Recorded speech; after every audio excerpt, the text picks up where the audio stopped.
All right hackers, welcome to Cyle system. आ चुके एक और नए वीडियो के साथ। और आज की वीडियो भी बहुत ही ज़्यादा इंटरेस्टिंग होने वाली है, क्योंकि आज की वीडियो में हम लोग समझने जा रहे हैं एसक्यूएल इंजेक्शन। सो एसक्यूएल इंजेक्शन क्या होता है उसके बारे में बात करेंगे, किस तरीके से परफॉर्म करते हैं उसके बारे में बात करेंगे, एंड न्यू टेक्निक्स के बारे में बात करेंगे जो 2025 में आपको जानना ज़रूरी है। तो ये बहुत ही इंपॉर्टेंट वीडियो होने वाला है, तो इस वीडियो को स्किप बिल्कुल भी मत करना और बहुत अच्छी तरीके से समझना। तो हम अंडरस्टैंड करते हैं कि एसक्यूएल इंजेक्शन क्या है। एसक्यूएल इंजेक्शन एक वेबसाइट और वेब एप्लीकेशन बेस्ड वल्नरेबिलिटी है। किसी भी पर्टिकुलर वेबसाइट या फिर वेब एप्लीकेशन में एसक्यूएल इंजेक्शन जैसी वल्नरेबिलिटी होती है, तो पूरे वेब एप्लीकेशन के स्ट्रक्चर को और उसके डेटाबेस को इजीली हम लोग क्या कर सकते हैं, मैनिपुलेट कर सकते हैं। अब एसक्यूएल इंजेक्शन के अंदर भी बहुत सारी वेराइटीज होती है, जिसके बारे में हम आगे चल के भी बात करने वाले हैं, और इसके ऊपर हम अलग से सीरीज भी निकालने वाले हैं डेडिकेटेड। वेब एप्लीकेशन हो या फिर मोबाइल एप्लीकेशन हो, दोनों में ये वल्नरेबिलिटी कॉमन मिल सकती है, और ये बहुत ही हाई सेवरिटी की वल्नरेबिलिटी है। अब देखो, वेबसाइट या फिर वेब एप्लीकेशन में अगर आपको फाइंड आउट करना है, तो सबसे पहले आपको क्या ध्यान रखना है? आपको ध्यान रखना है मेथोडोलॉजी का। अब मेथोडोलॉजी क्या होता है? सबकी अपनी अपनी टेक्निक्स और टैक्टिक्स होती है, जिसके थ्रू आप क्या करते हो, किसी भी वेबसाइट या फिर वेब एप्लीकेशन को एनिमरेट करते हो। अब मैं सिंपल लैंग्वेज में वापस आपको समझाता हूँ। ओके, एसक्यूएल क्या है वो समझो। SQL stands for structure query language, जो बेसिकली क्या करता है, डेटाबेस को मैनेज करने का काम करता है। अब डेटाबेस क्या होता है? डेटाबेस के अंदर बेसिकली टेबल्स होते हैं, कॉलम्स होते हैं, रोज होते हैं, एंड उसके अंदर होते हैं क्रेडेंशियल डिटेल्स। अब बेसिकली ये कुछ सीक्वेंस होते हैं, ठीक है। अब इसको मैनेज करता है एसक्यूएल। एसक्यूएल किसको मैनेज करता है? Basically DBMS, database management system. आप इस तरीके से समझ सकते हो कि मान के चलो आज आप कॉलेज गए हो, अब आपको अटेंडेंस चेक करनी है आपकी, कि आपका जो अटेंडेंस है वो 75% के ऊपर है कि नहीं है। तो आप किसको बोलोगे जाके? आप अपने प्रोफेसर नहीं तो मिस को बोलोगे। अब बेसिकली प्रोफेसर को तो याद नहीं होगा, बिकॉज उनके पास लॉट ऑफ स्टूडेंट्स हो गए। तो वो क्या करेंगे? वो बेसिकली अटेंडेंस बुक में जाके चेक करेंगे। अब अटेंडेंस बुक को आप इस तरीके से समझ सकते हो कि जो हमारा अटेंडेंस बुक है ना, वो क्या है? वो हमारा एक तरीके से डीबीएमएस है, यानी डेटाबेस मैनेजमेंट सिस्टम, जिसके अंदर टेबल्स भी आ गया, कॉलम्स भी आ गए, रोज भी आ गया, एंड उसके अंदर क्रेडेंशियल डिटेल्स भी आ गए। ओके, बट मैनेज कौन कर रहा है? प्रोफेसर। तो प्रोफेसर क्या हुआ है? सीक्वल में। तो सीक्वल बेसिकली एक तरीके की क्वेरी लैंग्वेज है। आप सीक्वल बोलो या फिर एसक्यूएल बोलो, ये क्या है? क्वेरी लैंग्वेज है। बट इसके आगे एक वर्ड लग गया जिसे हम बोलते हैं आई। आई क्या है? Basically injection. मतलब हम इसको क्या करने वाले हैं? इंजेक्ट करने वाले हैं। यानी हम कुछ मैलिशियस कोड क्या करेंगे? इम्प्लीमेंट करेंगे एक वेब एप्लीकेशन में, एंड देन उसके बाद क्या करेंगे? एन्यूमरेट करेंगे हम लोग उसको। तो चलो इसको आगे बढ़ाते हैं। तो नेक्स्ट स्लाइड पे मैं आपको लेके चलता हूँ, how SQL injection works and it's devastating impacts. तो सबसे पहले attack vector, bypassing authentication, data theft, corruption and remote code execution. So attack vector basically क्या होता है? अटैक वेक्टर कहाँ पे आप अटैक को परफॉर्म कर सकते हो। ओके, तो अटैक किस तरीके से आप परफॉर्म कर सकते हो? तो सबसे पहले देखो, मैंने पहले क्या बोला था? आई है इंजेक्शन। तो इंजेक्शन का मतलब होता है इंजेक्ट करना। अब एक वेब एप्लीकेशन में आप कहाँ पे इंजेक्ट कर सकते हो? तो वेब एप्लीकेशन में आप इनपुट वैलिडेट कर सकते हो, या फिर इनपुट जहां पे हम दे सकते हैं वहां पे हम क्या कर सकते हैं? मैलिशियस कोड को इंजेक्ट कर सकते हैं। अब मैलिशियस कोड को इंजेक्ट करने के लिए सिर्फ इनपुट फील्ड की जरूरत नहीं होती, साथ साथ पैरामीटर भी आपको ढूंढना पड़ता है। तो दो चीजों का आपको ध्यान रखना है। पहला, इनपुट फील्ड, कहीं पे भी इनपुट फील्ड आपको मिल जाता है, वहां पे आप चेक कर सकते हो। एंड दूसरा, पैरामीटर। अब ये क्या होता है वो मैं आपको आगे चल के बताऊंगा। ओके, तो ये कुछ अटैक वेक्टर होते हैं जो इन चीजों का आपको ध्यान रखना पड़ेगा। फिर उसके बाद आता है बाईपास ऑथेंटिकेशन। अब बेसिकली ये कॉमन ऑथेंटिकेशन होता है, या फिर मैं बोलूँ कॉमन वल्नरेबिलिटी है। बहुत बार आपने सुना होगा कि पर्टिकुलर वेब एप्लीकेशन का लॉगिन इजीली बाईपास हो गया। ओके, या फिर एडमिन पैनल एक्सेस कर लिया, या फिर वेब एप्लीकेशन में चेंजेस कर लिया। तो ये बाईपासिंग ये कैसे होता होगा? तो देखो, एज अ बाईपास ये बेसिकली सीक्वल की कुछ क्वेरीज होती है जिसको हम लोग रन करते हैं, यानी हम बोल सकते हो मैलिशियस कमांड होते हैं, उसको हम रन करते हैं, एंड वो मैलिशियस कमांड एग्जीक्यूट हो जाता है अगर बैकएंड में। तो क्या होता है? वो वल्नरेबल होता है, क्योंकि आप सीधा क्या कर पा रहे हो? लॉगिन कर पा रहे हो एडमिन का एक्सेस से, या फिर नॉर्मल यूजर की भी मैं बात कर सकता हूँ। तो आप इजीली क्या कर सकते हो? लॉगिन कर सकते हो। एसक्यूएल इंजेक्शन के थ्रू आप क्या कर सकते हो? ऑथेंटिकेशन को भी इजीली क्या कर सकते हो? बाईपास कर सकते हो। अब फिर उसके बाद हम बात करते हैं डेटा थेफ्ट एंड करप्शन की। तो डेटा थेफ्ट एंड करप्शन का मतलब क्या होता है? अब देखो, इसको बहुत ही लेमन वे में हम लोग समझते हैं। अब आपका जो डेटा है वो बहुत इंपॉर्टेंट है, ठीक है।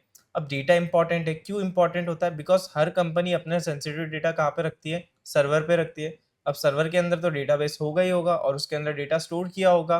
तो मान के चलो अगर वेब एप्लीकेशन में अगर एसक्यूएल इंजेक्शन जैसी वल्नरेबिलिटी है या फिर छोटा सा भी अगर एसक्यूएल इंजेक्शन जैसा लूप होल है, तो वहाँ पे हम लोग क्या कर सकते हैं? फाइनेंशियल डेटा निकाल सकते हैं या फिर जो भी डेटा वहाँ पे होगा वो इजीली निकाल सकते हैं। सो बेसिकली ये कंपनी को क्या लॉस हो सकता है? फाइनेंशियली लॉस हो सकता है। ओके, एक रेपुटेशन होता है वो डाउन हो जाएगा, गुडविल मार्केट में गिर जाएगी। ओके, एंड ट्रस्ट इश्यूज आने स्टार्ट हो जाते हैं बिकॉज यूजर को सबसे ज्यादा इंपॉर्टेंट होता है ट्रस्ट। अगर ट्रस्ट फैक्टर ही नहीं रहा तो वो बहुत ही ज्यादा वल्नरेबल हो जाता है। तो सोशली इम्पैक्ट बहुत ज्यादा पड़ता है। तो इसीलिए ये बहुत ज़्यादा इंपॉर्टेंट होता है, इसीलिए एसक्यूएल इंजेक्शन को सबसे हाई सेवरिटी वल्नरेबिलिटी माना भी जाता है। एंड डेटा ब्रीचेस भी होता है। ओके, अगर ये सब चीज़ें होती है तो देन उसके बाद आता है रिमोट कोड एग्जीक्यूशन। अब रिमोट कोड एग्जीक्यूशन का मतलब क्या होता है कि हैकर कुछ रैंसमवेयर भी इजीली क्या कर सकता है? इंस्टॉल कर सकता है बैकएंड में। एंड इंस्टॉल करने के बाद वो क्या कर सकता है? एक रिवर्स कनेक्शन बना सकता है। अब रिवर्स कनेक्शन बेसिकली क्यों बनाता है वो? रिवर्स कनेक्शन इस तरीके से समझ सकते हो, एक सेकंड डोर बनाता है या फिर एक सर्विसेज बनाता है जिसके थ्रू वो एंटर कर सकता है और एग्जिट कर सकता है। तो इसीलिए वो क्या कर सकता है? रिमोट कोड एग्जीक्यूशन कर सकता है। रिमोट कोड एग्जीक्यूशन में आपको शॉर्ट में समझाता हूँ कि बेसिकली होता क्या है। तो रिमोट कोड एग्जीक्यूशन को आप इस तरीके से समझ सकते हो कि हम क्या करते हैं बैकएंड में, क्या करते हैं बैकएंड में कुछ मैलिशियस कोड इंजेक्ट करते हैं एंड रिवर्स कनेक्शन बनाते हैं एंड रिमोटली हम क्या कर पाते हैं? एक्सेस कर पाते हैं। तो ये कुछ चीज़ें थी, ये कुछ पॉइंट है जो बेसिकली अगर एसक्यूएल इंजेक्शन में अगर आपको मिल जाती है तो ये बहुत ज़्यादा वल्नरेबल होता है और ये पॉइंट आपको पता होना चाहिए। अगर ये पॉइंट नहीं पता है तो बहुत दिक्कत की बात हो सकती है आगे चल के। तो अब हम बात करते हैं एसक्यूएल इंजेक्शन को हम किस तरीके से फाइंड आउट कर सकते हैं। तो देखो, एसक्यूएल इंजेक्शन अगर आपको फाइंड आउट करना है तो सबसे पहले आपको क्या देखना पड़ेगा? सबसे पहले आपको देखना पड़ेगा वेब एप्लीकेशन। ठीक है, मान के चलो ये वेब एप्लीकेशन है test.php ठीक है, ये डमी वेब एप्लीकेशन है जिसके अंदर हम लोग टेस्टिंग कर रहे हैं। तो इस वेब एप्लीकेशन में हमको क्या ध्यान रखना है? इस वेब एप्लीकेशन में दो चीजों का ध्यान रखना है, जैसे कि मैंने बताया था अटैक करना कहाँ पे? इनपुट फील्ड में। अब इनपुट फील्ड क्या होता है? जहाँ पे आप इनपुट को वैलिडेट कर सकते हो, जैसे कि यहाँ पे। अब इनपुट करना क्या है वो देखो, इनपुट करना है सिंगल कोड। अगर आपको मैं जूम करके बताऊं तो यहाँ पे देखो मैंने क्या डाला? सिंगल कोड डाला, और सिंगल कोड ही क्या है? मैलिशियस कोड है। अब सिंगल कोड डालने का रीजन क्या है? अब ये सिंगल कोड आप सेंड करोगे तो ये कहाँ पे जाएगा? सर्वर पे जाएगा। अब जैसे ही ये सर्वर के डेटाबेस में जाएगा और चेक करेगा तो ये हमको क्या देगा? एक एरर जनरेट करके देगा। अब ये जब एरर जनरेट करके हमको देगा, फ्रंट एंड में अगर हमको एसक्यूएल से रिलेटेड कुछ भी एरर नजर आ रहा है तो इसका मतलब क्या है? ये वल्नरेबल है वेब एप्लीकेशन। तो हमको क्या करना है? चेक करना है। तो यह क्या है? बेसिकली सिंगल कोट है, मैलिशियस कोड भी बोल सकते हो आप इसको। तो चलो स्टार्ट करते हैं, गो। तो जैसे कि अभी आप यहाँ पे देख सकते हो, यहाँ पे कोई भी एरर जनरेट होता हुआ नजर नहीं आ रहा मुझे। तो अब मैं यहाँ पे क्या करूंगा? अब पैरामीटर पे अटैक करके देखूंगा, बिकॉज अभी यहाँ पे कहीं पे भी इनपुट फील्ड मुझे नजर नहीं आ रहा सर्च को छोड़ के। एंड पैरामीटर क्या होता है? ये होता है पैरामीटर। ओके, अब देखो, राइट ऑन द साइड क्या लिखा है and left on the side क्या लिखा है उससे हमको कोई फर्क नहीं पड़ता। लेफ्ट में क्या है, राइट में क्या है, कोई फर्क नहीं पड़ता। फर्क पड़ता है तो इक्वल साइन से। तो इक्वल साइन का मतलब क्या होता है? पैरामीटर। ठीक है, ये हमारा पैरामीटर है या फिर आप बोल सकते हो ये अटैक सरफेस एरिया है हमारा, जहाँ पे हम लोग क्या करने वाले हैं? अटैक को परफॉर्म करने वाले हैं। तो अब किस तरीके से आइडेंटिफाई करें कि ये एसक्यूएल इंजेक्शन से वल्नरेबल है कि नहीं है? तो एसक्यूएल इंजेक्शन है, अगर एसक्यूएल इंजेक्शन से ये वल्नरेबल है तो आपको सबसे पहले क्या करना है? आगे लगा देना है सिंगल कोट। अब जो सिंगल कोट है बेसिकली क्या है? ये हमारा मैलिशियस कोट है। देन उसके बाद एंटर करता हूँ। सो यहाँ पे आप देख सकते हो, यहाँ पे कुछ मैसेज शो कर रहा है। तो यहाँ पे क्या मैसेज आया? You have an error in your SQL syntax, check the manual that corresponds to your my server version for the right syntax to use near query. Okay, तो यहाँ पे एरर आया, पर किसका आया? एसक्यूएल का आया। अब देखो, दिक्कत की बात पता है क्या है? एरर आने से कोई दिक्कत नहीं होती है। दिक्कत की बात यह है कि एरर आ कहाँ पे रहा है? आ रहा है फ्रंट एंड साइड में, जबकि आना चाहिए बैक एंड साइड में। अगर ये बैक एंड साइड में आता तो हम इसको आइडेंटिफाई नहीं कर पाते थे, बट ये आ रहा कहाँ पे है? फ्रंट एंड साइड में। मतलब ये हमारी क्वेरी एग्जीक्यूट हो रही है और इससे मुझे क्या पता चला कि यहाँ पे एसक्यूएल इंजेक्शन की वल्नरेबिलिटी है। अब मैं यहाँ पे क्या करूँगा? इसको कॉपी करूँगा। अब आपके पास जो भी ऑपरेटिंग सिस्टम है, जो भी आप हैकिंग के ऑपरेटिंग सिस्टम यूज करते हो वो ओपन कर देना एंड मेक श्योर करना कि वहाँ पे सीक्वल मैप इंस्टॉल होना चाहिए। अब एसक्यूएल मैप क्या है वो समझो। एसक्यूएल मैप बेसिकली एक ऑटोमेशन टूल है जिसके थ्रू आप लोग क्या कर सकते हो? इजीली एन्यूमरेशन कर सकते हो, एसक्यूएल इंजेक्शन को परफॉर्म कर सकते हो और डेटा को इजीली क्या कर सकते हो? डंप कर सकते हो। सो एसक्यूएल मैप एक तरीके से टेस्टिंग टूल है। अब जिसको एसक्यूएल मैप नहीं आता तो उसको सबसे पहले क्या करना है, एसक्यूएल मैप लिखना है, फिर उसके बाद -h लिखना है, ठीक है, या फिर -h भी आप बोल सकते हो। तो यहाँ पे बहुत सारे आपको फ्लैग्स दिख जाएंगे, तो इन फ्लैग्स का आप क्या कर सकते हो, यूज कर सकते हो। अब मैं आपको एक सिंपल सी बात बताता हूँ कि आपको कोई भी चीजें रटनी नहीं है। क्या? आपको कोई भी चीजें रटनी नहीं है, आपको क्या करना है, आपको सीखना है। तो समझ के सीखना प्रॉपरली। ओके। एंड यहाँ पे अगर आप देखोगे, अगर मान के चलो कि मैं भी भूल गया कोई कमांड, तो मैं क्या करूँगा, वो टूल का नाम लिखूंगा एंड -h दे दूंगा। मतलब -h क्यों देते हैं, हेल्प कमांड के लिए, कि और ज्यादा फ्लैग्स हमको दिखे। तो यहाँ पे मैं अभी क्या करता हूँ, क्लियर करता हूँ एंड यहाँ पे एसक्यूएल मैप लिखता हूँ एंड उसके बाद -u लिखता हूँ। सो -u का मतलब क्या होता है, यूआरएल होता है। ओके, एंड डबल कोट डाल देता हूँ मैं यहाँ पे एंड यहाँ पे पेस्ट कर देता हूँ। अब डबल कोट में मैंने क्यों डाला ये भी मैं बता देता हूँ। देखो डबल कोट में क्यों डालते हैं, बिकॉज मान के चलो अभी तो यहाँ पे एक पैरामीटर है, कितने पैरामीटर है, एक पैरामीटर है, बट क्या होता यहाँ पे id इक्वल्स 2 होता, तो यहाँ पे तो दो पैरामीटर हो गए। अब एसक्यूएल में बेसिकली क्या करता है, एक ही पैरामीटर में चेक करता है। अब क्या पता उस वेब एप्लीकेशन में दूसरा वाला पैरामीटर भी वल्नरेबल हो सकता है। सो यहाँ पे हम लोग एज अ डबल कोट क्यों डालते हैं, डबल कोट इसीलिए डालते हैं कि वो पूरे यूआरएल को चेक करे, यानी जितने भी पैरामीटर है वल्नरेबल है तो वो प्रॉपरली क्या करे, उसको चेक करे। ओके। तो यहाँ पे आपको क्या लिखना है, एसक्यूएल मैप -u, देन उसके बाद आपको यहाँ पे क्या लिखना है, यहाँ पे आपको हाइफन क्रोल लिखना है। सो क्रोल इक्वल्स टू 3। अब ये मीडियम है एक तरीके का, तो 1 2 3, यानी 1 नॉर्मल रहता है, 2 जो होता है थोड़ा सा मीडियम रहता है, 3 जो होता है फास्ट होता है, या फिर इन डेप्थ बोल सकता हूँ। सो इन डेप्थ का मतलब क्या होता है, ये अब बेसिकली क्या करेगा, चेक करेगा और पैरामीटर वल्नरेबल तो नहीं है। ओके। एंड अगर वल्नरेबल हुआ तो वो आपको शो कर देगा उसके फाइल्स के अंदर। तो क्रोल करने का मतलब ये होता है एक जगह से दूसरी जगह पे जाना, तो इसे हम लोग क्या बोलते हैं, क्रोल बोलते हैं। ओके। एंड इक्वल्स टू 3 का मतलब होता है इन डेप्थ, तो ये 3 लास्ट है, इन डेप्थ। ओके। फिर उसके बाद में यहाँ पे क्या लिखूंगा, हाइफन बैच, BATCH।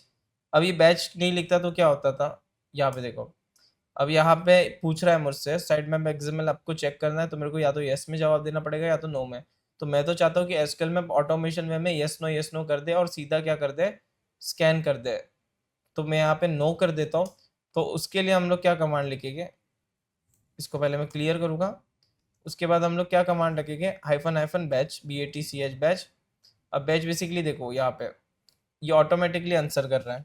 ओके, मैं यहाँ पे कुछ भी नहीं कर रहा। सो ये ऑटोमेटिकली क्या करेगा, स्कैन करेगा एंड प्रॉपरली ये क्या करेगा, टेस्टिंग करेगा। अब ये बहुत ज़्यादा टाइम लेगा, तो मैं यहाँ पे आपको सिंपल बता देता हूँ। अगर वल्नरेबिलिटी है तो यहाँ पे हाइफन बैच डालने के बाद यहाँ पे हाइफन DBS डाल देना। DBS का मतलब होता है डेटाबेस। अब मुझे इसका डेटाबेस देखना है कि कितने डेटाबेस है यहाँ पे। सो बाय द वे, ये जब तक स्कैनिंग हो रहा है तब तक मैं आपको कुछ चीज़ें बताना पसंद करूंगा। अब बहुत सारे जन ना मुझे एक चीज़ बोलते हैं, सर हमें साइबर सिक्योरिटी सीखना है, हमें ऑफलाइन या फिर ऑनलाइन क्लासेस ढूंढ रहे हैं, बट हमें कोई अच्छी क्लासेस मिल नहीं रही जो हमको प्रैक्टिकल सिखाए या फिर हमारा रिविजन टेस्ट ले या फिर हमें करियर पाथ बताए।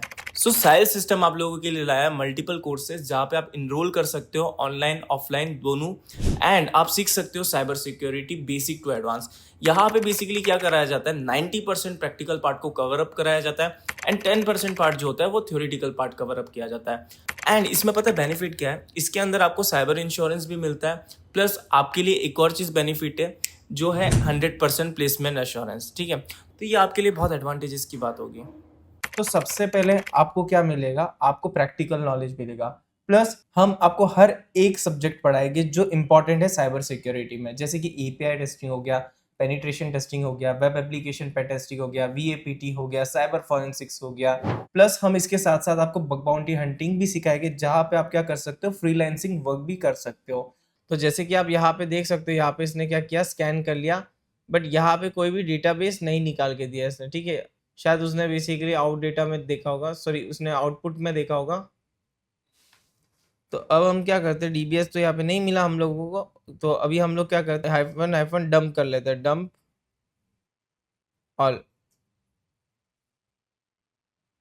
तो अभी बेसिकली डंप का मतलब क्या हो रहा है, ये बेसिकली डेटाबेस को डंप करेगा और ऑल करके सारे फाइल दिखा देगा। तो देखते क्या होता है अभी आगे रिजल्ट।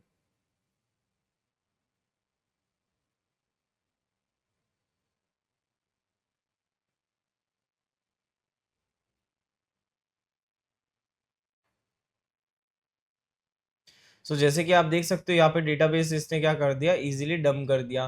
तो इस तरीके से आप क्या कर सकते हो, एसक्यूएल इंजेक्शन के अटैक परफॉर्म कर सकते हो। अब एसक्यूएल इंजेक्शन में मल्टीपल टाइप्स की वल्नरेबिलिटीज होती है, जैसे कि अभी जो हम लोगों ने पढ़ा वो है error based SQL injection. Because starting में ही मैंने बता दिया था कि एसक्यूएल इंजेक्शन में हम लोग क्या कर रहे हैं, मैलिशियस कोड डाल रहे हैं और वहाँ पे एरर आना चाहिए। वो एरर कौन सा होना चाहिए, सीक्वल का एरर होना चाहिए। तो वहाँ पे सीक्वल का एरर था, एंड सीक्वल का एरर के थ्रू हम लोगों ने क्या किया, एसक्यूएल इंजेक्शन को इजीली परफॉर्म कर दिया। सो आई होप सो गाइस आप सभी को ये वीडियो इन्फॉर्मेटिव लगी होगी। एंड अगर आपको भी सीखना है साइबर सिक्योरिटी या फिर आप भी एथिकल हैकिंग का कोर्स करना चाहते हो, तो लिंक दे रखा है डिस्क्रिप्शन बॉक्स में, जाके चेक करिए। मिलते हैं गाइस नेक्स्ट वीडियो में। Tata bye bye, see you.